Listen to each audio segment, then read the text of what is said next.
એકવાર ફરી બનાસકાંઠા જિલ્લામાં કોરોનાની થઈ એન્ટ્રી। 11 વર્ષના બાળકનો RT-PCR ટેસ્ટ કોરોના પોઝિટિવ આવતા આરોગ્ય તંત્ર બન્યું સાબદો।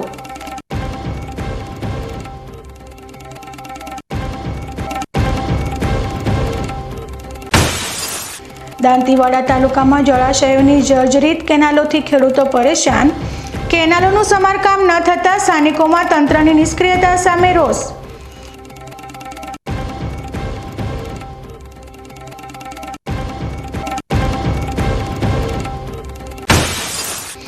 ટેન્કર વિતરણે ઉઘાડ્યો વિકાસના દાવાનો પર્દાફાશ। દાંતીવાડાના 20 ગામોમાં આજે પણ ટેન્કર આધારિત પાણી પુરવઠો। જળ સંચયના કરોડો ખર્ચ છતાં જિલ્લામાં યથાવત છે પાણી સંકટ।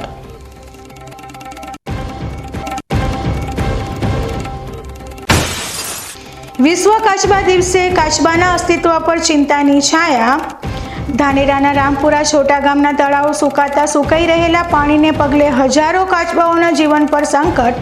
જીવદયા પ્રેમીઓએ તાત્કાલિક પગલાં લેવાની ઉઠાવી માંગ।